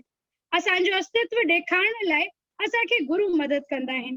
गुरु हिकु निर्देशक थींदा आहिनि जेका रास्ते में अचण वारी परिस्थितियुनि सां कीअं पुढणो आहे ऐं पंहिंजी मंज़िल ताईं कीअं पहुचणो आहे, हे असांखे असांजा गुरु ही निर्देशित कंदा आहिनि। असांखे पंहिंजी लिपीअ लाइ, पंहिंजी सिंधियत लाइ जेकी कुर्ब आहे, उहा असांखे सभिनीनि खे ॿुधाइणी आहे। असांखे पंहिंजी भाषा ॿारनि खे सेखारण लाइ थोरी सख़्ताई करणी पवंदी। हिन सख़्ताई सां ॿार घटि में घटि सिंधी बोलण त सिखंदा, पंहिंजी सिंधियत सां जुड़ियल रहंदा। हिकु विषय सिंधी भी अंग्रेजी ऐं हिंदी सां गॾु स्कूल में थियणु घुर्जे, या सिंधी स्कूल हुजणु घुर्जे जिथे ॿारनि खे सिंधी लिपि, अंग, रंगनि जा नाला, भाॼी ऐं फलनि जा नाला, ॾींहंनि जा नाला, महिननि जा नाला, रीत रिवाज, त्योहार, हर शइ जो ज्ञान करायो वञे। हिन नमूने असांजी मिठड़ी ॿोली पंहिंजी अमर जी लोली कायम ज़रूर रहंदी। तव्हांखे ख़बर आहे सिंधी में संविधान या कॉन्स्टिट्यूशन खे छा चइबो आहे? जोरजक। असांजे भारत जे जोरजक में संविधान में खुद असांखे ही मिलियल आहे कि असां पंहिंजी भाषा जे वाधारे लाइ प्रचार प्रसार करे था सघूं। अंत में यही चवणु चाहींदमि कि असांखे जॾहिं असांजे भारत जे जोरजक में संविधान में असांखे बुनियादी हक़ माने फंडामेंटल राइट्स मिलियल आहिनि, असांखे पंहिंजे धर्म खे पंहिंजी ॿोलीअ जे वाधारे लाइ प्रचारित करे था सघूं त असां छो न पंहिंजा स्कूल ठाहियूं ऐं हुते सिंधी शिक्षकनि जी मदद सां ॿारनि खे सिंधियत सां जोड़ियल रखो। हिकु सिक्के जा ॿ पहलू थींदा आहिनि, हिकु शागिर्द ऐं हिकु मास्तर। मास्तरनि जे बिना शागिर्द अधूरो ऐं शागिर्दनि जे बिना मास्तर अधूरा आहे। त जेसिताईं ॿई न गॾजंदा तेसिताईं सिंधी भाषा जो विकास थोरो कठिन आहे। असां सभिनीनि खे मिली करे मास्तरनि जो मान रखणो आहे ऐं हुननि जे योगदान खे सफल करणो आहे ऐं पंहिंजी सिंधियत खे अॻिते वधाइणो आहे। सिंधी जीए ऐं खूब वधे। हिन शब्दनि सां मां पंहिंजी ॿोलीअ खे विराम थी ॾियां ऐं गॾी गॾ हिकु भेरो वरी सां हिते उपस्थित सभई श्रोतागण, सभी मान वारा माण्हुनि जो आभार व्यक्त किया त हुननि मूंखे ही मां पंहिंजे उपाध्यक्ष महोदय श्री नानक चंद लखमानी जी जा हिकु वरी को लख थोड़ा थी चवां त हुननि मूंखे क़ाबिल सम्झा ऐं हिन विषय ते हिन संगोष्ठी में सभिनीनि जे विच में अचण जो मौक़ो ॾिनो। जय झूलेलाल। जय झूलेलाल। जय, ॾाढो सुहिणो वीचार, लॻे तो पूरो होमवर्क करे आई, ॾाढो बढ़िया विषय खे पंहिंजी जगह सां कीअं रखे आहिनि, वास्तव में सराहनीय आहे। अहिड़े हिसाब सां असांजा भाइर भेनर जेके बि आहिनि सभु होमवर्क करे अचनि, सुहिणे ढंग सां ई कार्यक्रम असांजो हलंदो रहे। कोरोना काल जे प्रोटोकॉल खे मेंटेन कंदे ये वर्चुअल कार्यक्रम रखिया विया आहिनि। त इन में कोरोना काल ॻाल्हाए 2 मिंट ॻाल्हाइण छो जे माननीय योगी जी असांजा अध्यक्ष आहिनि उत्तर प्रदेश सिंधी अकादमी जा आदरणीय योगी आदित्यनाथ जी, ऐं उत्तर प्रदेश न बल्कि सॼे देश खे हिकु दिशा ॾींदड़ असांजा देश जा लोकप्रिय प्रधानमंत्री नरेंद्र मोदी जी, जंहिंजे समय में असां केतिरी घटि समय में कोरोना ते विजय पातीसीं। त ये सराहनीय सिंधी समाज पारां असां उनखे धन्यवाद ॾियूं था। और टी जेका असांजी लहर अचण वारी आहे, जंहिंजे लाइ असां सरकार पूरो प्रयास करे रही आहे, उनखे बचाव करण लाइ जेतिरो थी सघे उनजो बचाव इलाज आहे। त नई पीढ़ी में जीअं चवनि था कि ॿारनि जे लाइ ख़तरनाक थींदी, त ॿारनि जे लाइ पाण सभिनी खे वेनिती आहे त थोरो कौड़ो मुंहुं कजे, ॿारनि खे थोरो डांटजे डपजे, फास्ट फूड खां बचाइजे। इहो पिज़्ज़ा बर्गर जेके पाण खारायूं था, चाउमीन खाराए कोल्ड ड्रिंक पीआयूं था, इहे वास्तव में ज़हर आहे। त 2-4 महीना जहिड़े हिसाब सां कोरोना जो वधण जी चांस आहे, त उन में पाण ॿारनि ते विशेष ध्यानु रखूं, पंहिंजो पाण ध्यानु रखूं। जाॾे ज़रूरी वञिणो हुजे त वञूं, न त पंहिंजे हिसाब सां घर में वेठा रहूं, समाज जी सेवा कयूं, वर्चुअल कार्यक्रम में भाग वठूं और समाज लाइ छा करे सघंदा आहियूं उन ते वीचार कयूं। सिंधी कलाकारनि खे कमु मिले त इन करे असां वर्चुअल कार्यक्रम कंदा आहियूं, उन्हनि खे बि काई तकलीफ़ न थिए। जो सिंधी कलाकार पाण वटि आहिनि थोरा, वरी कमु बि थोरो हुजे, फिल्मूं बि हिन महिल कोन ठहनि थियूं, या गीत संगीत कार्यक्रम वर्चुअल बि कोन थियनि था, त इन करे वर्चुअल कार्यक्रम असां करे असां उन्हनि जे मान सम्मान में, चाहे भगत हुजे, कवि हुजे, लेखक हुजनि, साहित्यकार, गीत संगीत जेके बि असांजा थींदा आहिनि असां कयूं था। और सभिनीनि जी पुण्यतिथि मल्हाइण जो प्रयास कयूं था, जन्मॾींहुं मल्हाइण जो प्रयास कयूं था। साहित्यकार हुजनि, चाहे असां स्वतंत्रता सेनानी हुजनि, महापुरुष हुजनि, कंहिं न कंहिं नाते असां जीअं समाज सां जुड़ियल पिया रहूं। जेको असांजो उद्देश्य आहे सिंधी समाज जो, सिंधी अकादमी जो, उत्तर प्रदेश सिंधी अकादमी इहो ई चाहे थी सिंधी भाषा, ॿोली, गीत संगीत, व्यवहार, लाॾा सभु असांजा बरपा रहनि। असां हिन महिल प्रयास करे रहिया आहियूं, जीअं जॾहिं झूलेलाल जी छुट्टी कैंसिल थी हुई, तॾहिं माननीय मुख्यमंत्री सां ॻाल्हि थी हुई कि छुट्टी सां छा थींदो आहे, जॾहिं असां छुट्टी वारे ॾींहुं असां उन ते गोष्ठियूं कयूं, गीत संगीत कयूं, क्लासनि में हलायूं, त उहो असां उनखे यादि ॾियारियो अथसीं। असां प्रधानमंत्री खे बि लिखियो अथसीं ऐं उत्तर प्रदेश सिंधी अकादमी जे बैनर तले असां माननीय योगी आदित्यनाथ सां ई मुलाक़ात कई आहे, जंहिंमें असां उनखे चयो आहे कि सिलेबस में असांजा संतनि जा फोटा, संतनि जी जीवनियूं वञनि। परम पूज्य झूलेलाल जी ऐं ॿिया संत जेतिरा बि असां सतना सेनानी, हेमू कालाणी वग़ैरह जुड़ियल आहिनि, त ॿिया जेतिरा बि आहिनि उनजो प्रयास असां कयूं था। मैक्सिमम नाला उनखे लिखी करे ॾिना आहिनि, और जेतिरे में असांखे कामयाबी मिली त उहो बि असां तव्हांखे इन करे शेयर करणु चाहियूं था, तव्हांखे असां ॿुधायूं था। अकादमी जा जेका उद्देश्य आहिनि उनखे पूरे करण जो असां प्रयास करे रहिया आहियूं। मां हीरल खे वेनिती कंदुमि ॿुधाइनि, असांजा विच में 2-4 ॿार मुखिया अची विया आहिनि, मां उनखे वेनिती कंदुमि। असांजो भाउ माधव लखमाणी वेठो आहे, मां चवंदुमि ज़रूरु 2-3 वीचार रखनि। कार्यक्रम उन्होंने ॾिठो, अकादमी में सुठो कमु करे रहिया आहिनि। भाउ माधव लखमाणी कार्यक्रम जे बारे में 2-3 लफ़्ज़ ॻाल्हाईंदो सुठो लॻंदो। भाउ मां अतिथि असांजे माधव लखमानी जो स्वागत थी करां ऐं उन्हनि खां निमाणी वेनिती थी कयां कि कार्यक्रम जी समीक्षा कंदे हुए वीचारनि जे मथां 2 शब्द असांखे प्रोत्साहन लाइ चवनि। आदरणीय माधव लखमानी जी, तव्हांजो स्वागत आहे। जय झूलेलाल। जय झूलेलाल। सभिनी खे हिकु जानकारी शेयर करणु चाहियां थो। भोपाल जो हिकु उपनगर आहे बैरागढ़, मिनी सिंध टाइप में, उते 90% सिंधी। उते हिकिड़ो संत थी रहियो आहे, संत हिरदाराम, जेके गुज़ारे आहिनि। हाणे बैरागढ़ शहर रेलवे स्टेशन इन्हनि सभिनी जो नालो संत हिरदाराम नगर कयो आहे। ऐं संतनि जे द्वारा एक नेचुरोपैथी सेंटर आरोग्य केंद्र सां सिंधी छोकरिन जे लाइ सिंधी नर्सिंग कॉलेज ऐं मेडिकल कॉलेज आयुर्वेदिक इलाही शिक्षण संस्थाऊं हली रहियूं आहिनि। जंहिं बि सिंधी भाउ खे कोई भी लाभ खणणो हुजे उते संपर्क करे त उन्हनि मां काफ़ी लाभ मिलंदो। बस जय झूलेलाल। दादा मां तोराइती आहियां, तव्हां पंहिंजा शुभाशीष वचन असांखे ॾिना ऐं ईअं ई तव्हां असांजो हौसलो वधाईंदा रहियो। त मां शुक्रगुज़ार आहियां सभिनीनि जो, सभिनीनि जा वीचार ॾाढा सुठा हुआ। हीरल मां मोहनलाल बुधवानी। हीरल आवाज अचे थी मुंहिंजी? जी दादा अचे थी। मां मोहनलाल बुधवानी अगरि ॿुधनि था मुंहिंजी आवाज़ पाण खे अनम्यूट कनि। हा आवाज अचे पई। हा पंहिंजो अवगत करायो, असांखे सुठो लॻो साईं, तव्हां कार्यक्रम ॾिठो आहे पूरो, असां थोरा था तव्हां पंहिंजो कीमती समय असांखे ॾिनो त थोरो असांजे अकादमी खे सुझाव सुहिणा सुझाव ॾींदो त असांजो मान वधंदो। मां मोहनलाल बुधवानी। जय झूलेलाल। जय झूलेलाल साईं, जय झूलेलाल। मुंहिंजो नालो मोहनलाल बोधवानी आहे। मां कविताऊं लिखंदो आहियां ऐं उपनालो जेको आहे मलंग आहे। मां कविताऊं लिखंदो आहियां त कविताऊं जो सिंधी ॿोलीअ जी जेका आहे, तव्हां मूंखे बसि हिकु कविता ॿुधाईंदुसि अगरि इजाज़त हुजे त। दादा इजाज़त आहे? स्वागत आहे दादा तव्हांजो। हा।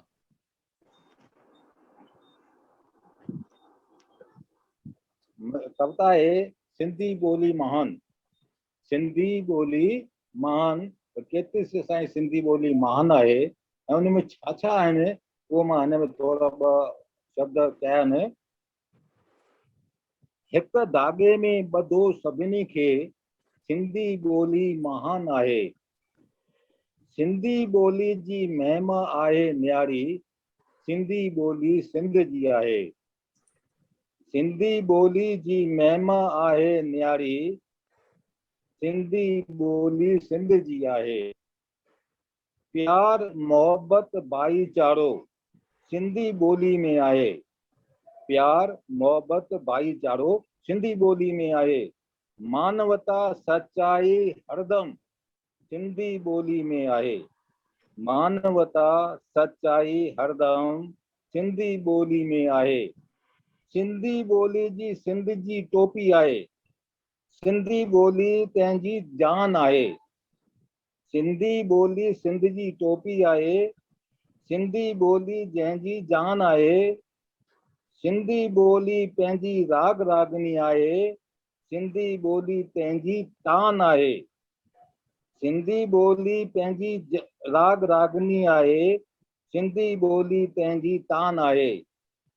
सिंधी ॿोली सिंध जी धरती आहे। सिंधी ॿोली पंहिंजी शान आहे। सिंधी ॿोली सिंध जी धरती आहे। सिंधी ॿोली पंहिंजी शान आहे। सिंधी ॿोली हसी खुशी आहे। मानवता मुस्कान मान शान मुस्कान आहे। सिंधी ॿोली खिल खुशी आहे। मान शान मुस्कान आहे। जंहिं प्रेम कयो आहे हिन सां तंहिंखे मिलियो आहे संतोष सिंधी ॿोली खां। मलंग चवे सभिनी जातियुनि खे प्रेम मिलियो सिंधी ॿोली खां। हीअ मुंहिंजी हिकु नंढी कविता हुई जो तव्हांखे ॿुधाई, पर मां थोरो ॿ अखर चवंदुसि। पहिरें मां बि हिकु घर में वेंदो हुउसि त घर में जे ॿारु ॼमंदो हो त हुनजा माउ पीउ, हुनजा चाचा चाची या नाना नानी सिंधीअ में चवंदा हुआ। हुन चवंदा हा आयो आहीं, मता छू छू करे छॾी, मुंहिंजा कपिड़ा आला करे छॾी। पर अॼु मां उहे अखर नथो ॿुधी सघां। जंहिंखे बि को ॿारु ॼाॿे थो त हुनजा माउ पीउ या हुनजा ॾाॾा ॾाॾी या नाना नानी उहे हिंदीअ में या अंग्रेजीअ में चवनि था। इहो ॾाढो ॾाढो ख़राबु आहे। छो न असां सिंधीअ में हुनखे ॻाल्हायूं, सिंधी हुन कननि में अचे ऐं अॻिते हली करे सिंधी ॿोली ॻाल्हाए सघनि। भई इहे ॿ अखर चई करे मां विराम थो कयां। जय झूलेलाल। मलंग साहब ॾाढा सुठा वीचार, ॾाढी सुठी कविता तव्हांजी, ॾाढो सुठो लॻो। हीरल हाणे पंहिंजा वीचार रखी करे कार्यक्रम खे अॻिते वधाए। हाँ जी दादा अच्छी तो आवाज। हाँ बेटा हाणे तव्हां पंहिंजा वीचार रखी करे तंहिंखां पोइ जीअं समापन डायरेक्टर साहब खां आहे या ॿियो कोई तव्हांखे नज़र अचे थो कोई नालो जेको ॻाल्हाइण वारो हुजे त ॿ टे ॻाल्हाए सघंदा आहियो। अच्छा बचा ॼणा आहिनि त टाइम आहे अञा, अञा बचा नाला ॿिया बि विच में हुजनि त जीअं तव्हांखे नज़र ईंदा हूंदा त कोई तव्हांखे ॿ चार रखी सघंदो आहे कोई बि अकादमी जे लाइ। जी, मां दादा मोहनलाल बोधवानी जी तोराइती आहियां, जो सिंधी कविता ॿुधाए करे असांखे शुभाशीष वचन ॾिना। असांखे ॾाढी ज़रूरत आहे सिंधी कविताऊं बैतनि खे ॿुधण जी, सिखण जी ऐं सिंधी साहित्य खे वधाइण जी। ईअं ई असां वॾनि खां सिखी सघंदासीं। दादा तव्हांजा लख थोड़ा, तव्हां ॾाढी सुठी कविता असांजे साम्हूं रखी। हाणे सभिनीनि असांखे ॾाढा सुठा वीचार ॿुधाया ऐं ही वीचार सिर्फ़ वीचार न रहिजी वञनि, इन्हनि खे ज़रूरत आहे अमली जामो पाइण जी। कथनी ऐं करणी साॻी हुजे उन जी कोशिश करण जी। असां महात्मा गांधी जेका असांजा राष्ट्रपिता हुआ, उन्हनि जी ॻाल्हि खे अगरि यादि करियूं, उन्हनि चयो हो कि अगरि असांखे बदलाव आणणो आहे त पहिरीं बदलाव ख़ुदि थियो। त असां बदलाव पाण जे अंदरि आणींदासीं तॾहिं असां सभिनीनि खे मटे सघंदासीं।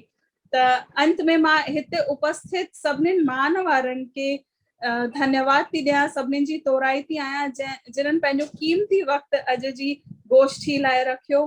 असांजा महेंद्र वर्मा जी, असांजा महोदय रवि यादव जी, असांजा निदेशक महोदय कल्लू प्रसाद द्विवेदी जी, असांजा अतिथि माधव लखमानी जी, असांजा दादा मोहनलाल बोधवानी जी ऐं सभई सदस्य जेका बि हिते मौजूद आहिनि, वक्तागण, श्रोतागण, अतिथि ऐं असांजा उपाध्यक्ष महोदय दादा नानक चंद लखमाणी जी, जिन्हनि असां सभिनीनि खे मौक़ो ॾिनो कि असां हिन गोष्ठी में पंहिंजा वीचार रखी सघियासीं। उन्हनि जो लख लख थोड़ा ऐं मां सभिनी जी तरफ़ां बि तव्हांखे धन्यवाद थी ॾियां। मां तोराइती आहियां कि सिंधियत जे वाधारे लाइ ही हमेशह प्रयास कंदा रहंदा आहिनि ऐं असांखे हमेशह प्रेरणा ॾींदा आहिनि कि असां कीअं बि करे सिंधियत खे वधायूं। हुनमें सहयोग ॾियण लाइ दादा लखमाणी जी हमेशह अॻियां हूंदा आहिनि। मां सभिनीनि खां निमाणी वेनती कंदसि कि जेका वीचार रखिया आहिनि उन्हनि खे असां अमल बि कयूं ऐं घर सां शुरू करियूं कि असांखे सिंधी कीअं वधाइणी आहे। हिन ई शब्दनि सां मां इजाज़त चाहींदमि। दादा जी का अगर दादा कुछ चवण चाहें तो पंहिंजा अंत में विचार रखन। आमंत्रित थी गया, मैं निवेदन करती हूँ हमारे निदेशक महोदय श्री कल्लू प्रसाद द्विवेदी जी से कि वे शुभाशीष वचन अपने हम सबके समक्ष प्रस्तुत करें तथा हमें प्रेरणा दें और समीक्षा करें आपको हमारा कार्यक्रम कैसा लगा। मैं निवेदन करती हूँ, स्वागत करती हूँ हमारे निदेशक महोदय के.वी. द्विवेदी जी का। आवाज आ रही है? जी जी दादाजी आवाज बहुत सुंदर जी। अच्छा। जी स्वागत है जी। आदरणीय उपाध्यक्ष जी, जो हमारे सिंधी समाज के साथ साथ शिक्षा, साहित्य, राजनीति हर क्षेत्र में जुड़े हुए हैं, जिनके पद चिन्हों पर हमारी सिंधी एकेडमी निरंतर प्रगति की ओर अग्रसर हो रही है, उनको मैं सर्वप्रथम नमन करता हूं। तदुपरांत इस गोष्ठी में जो शिक्षा की अहमियत है, शिक्षकों की अहमियत है, इस विषय में जो लोग, जिन मातृशक्तियों ने अपना वक्तव्य प्रस्तुत किया, जिनमें श्रीमती रेखा मूलानी जी आगरा से, इतनी बुजुर्ग शिक्षिका हमें मिली कि बड़ा मैं गदगद हो गया। विभूति केवलानी जी, लीना भवानी जी, श्री भरत कुमार जी, इन सबको मैं, और संचालिका महोदय, इन सबको मैं बहुत बहुत धन्यवाद देता हूं। मैं हमारे जो भी कार्यक्रम है माननीय उपाध्यक्ष जी के मार्गदर्शन में हम लोग समय समय पर करते रहते हैं। चूँकि कोरोना चल रहा है तो पिछले साल से हमारे ऑनलाइन कार्यक्रम लगातार चल रहे हैं। मैं इसमें हमारे एकेडमी के सभी सदस्यगण, हमारे माननीय मुख्यमंत्री जी के निर्देशन में, प्रमुख सचिव महोदय के निर्देशन में, उपाध्यक्ष जी के निर्देशन में, सभी सदस्यों के सहयोग से हम लोग कार्य कर रहे हैं। हमारे यहाँ कर्मचारी कम है, श्री रवि जी हैं, महेंद्र जी हैं, इन लोगों का बराबर निरंतर योगदान रहता है। तो मैं सभी लोगों को बहुत बहुत धन्यवाद देता हूँ इस कार्यक्रम के लिए। साथ ही मैं सबका आह्वान करता हूँ कि सिंधी भाषा, सिंधी साहित्य, सिंधी संस्कृति जो कि संसार में फैलेगी, बहुत ही मीठी सभ्यता है, बहुत ही मीठी भाषा है। मैं चाहूँगा कि आप लोग इसी तरह बराबर हमारी अकेडमी का मनोबल बढ़ाते रहें और एकेडमी के माध्यम से सिंधी साहित्य का भी विकास हो। इन्हीं शब्दों के साथ मैं सबको धन्यवाद देता हूँ, बार बार धन्यवाद देता हूँ। जय झूलेलाल जी की जय झूलेलाल। जय झूलेलाल धन्यवाद। जय झूलेलाल। सभिनी जा थोरा तव्हां सभिनी पंहिंजो कीमती समय कढियो कार्यक्रम में शिरकत कई ऐं सुठा सुठा वीचार रखा। असां इहो कार्यक्रम यूट्यूब ते विझंदासीं, पंहिंजी उत्तर प्रदेश सिंधी अकादमी वेबसाइट ते विझंदासीं, उते तव्हां ॾिसी सघंदा हो। पंहिंजनि ॿियनि खे जेके बि इष्ट मित्र आहिनि परिवार ॿुधाए सघंदा हो। अॼु खां सभई संकल्प कयो कि घर में जेतिरी देरि हूंदासीं सिंधी ॻाल्हाईंदासीं, ॿारनि सां, नंढनि सां, वॾनि सां, बसि घर जे अंदरि आहियूं सिंधी ॻाल्हाइणो आहे, इहो निश्चित करे छॾियो। अगरि असांजी कॾहिं बि सिंधी ॿोली मरंदी कोन, सिंधी ॿोली सदा जिंदा रहंदी, सिंधियुनि जी सदा ई जय थींदी। सिंधी समाज जा माण्हू व्यवहार करणु चाहिनि था, सिंधी समाज सां रिश्तो करणु चाहिनि था, सिंधी समाज पंहिंजा जेके आचार विचार असांखे संतनि खां मिलिया आहिनि उहे असांखां सदा ई गॾु रहंदा। असां तव्हां सभिनी खे वेनिती कयूं था सिंधी समाज जे वाधारे लाइ, सिंधी भाषा जे वाधारे लाइ, सिंधी ॿोली जे वाधारे लाइ, सिंधी गीत संगीत जे वाधारे लाइ जेके बि पाण प्रयास करे सघंदा आहियूं असांखे सहयोग ॾियो। इन अकादमी में असां पंहिंजे हिसाब सां, तव्हांजे हिसाब सां, पंहिंजे सदस्यनि जे प्यार मोहबत सां, जहिड़े हिसाब सां असांजा सदस्यनि जे द्वारा ई असां सॼा कार्यक्रम कंदा आहियूं, उहे असांखे पंहिंजा जेके मार्गदर्शन कंदा आहिनि। असांजी सुंदर टीम आहे, जीअं हाणे डायरेक्टर साहिब बि ॿुधायो कि अकादमी जी जा सिंधी समाज जी केतिरी साराह कई। असांजा महेंद्र वर्मा जी, असांजा रवि यादव जी, असांजा सभई मोतबर ॿाहिरि ऐं जेतिरनि ॿुधो या ॿियनि असां ॾिठो जंहिंखे असांजो कार्यक्रम उन ॿुधो, असांजा नाला न खणी सघियासीं, असां हुनजा थोराता आहियूं। असांखे पंहिंजो प्यार ॾींदा रहनि, असांजे नेटवर्क ते, असांजे इंटरनेट ते असां सां पंहिंजा कार्यक्रम शेयर कनि, चाहे व्हाट्सअप ते, या असां लाइ काई समाज लाइ, अकादमी खां अलावा बि काई समाज लाइ अगरि सेवा हुजे त असां हुन सां सदा ई गॾु आहियूं। भारतीय जनता पार्टी सां अगरि जुड़णु चाहिनि था त उन लाइ बि अगरि उन पंहिंजे क्षेत्र में कमु कनि था या किथे चुनाव लड़णु चाहिनि था तॾहिं बि असां उन्हनि सां सभु गॾु आहियूं, पंहिंजा बायोडाटा मोकिलींदा। पंहिंजी काई बि ॻाल्हि अहिड़ी ॻाल्हि हूंदी समाज जे प्रति समर्पण भावना सां, समाज लाइ कोई बि व्यक्तिगत बि ॻाल्हि अगरि हुजे त असां उन लाइ बि सदा ई गॾु आहियूं। अॼु हिन कार्यक्रम में तव्हां सभिनी शिरकत कई, सुठो कार्यक्रम, ॾाढो सुहिणो कार्यक्रम, तव्हां सभिनी खे लख लख थोराइदा। आयो लाल सभई चओ झूलेलाल, बोलो बाबा झूलेलाल की जय।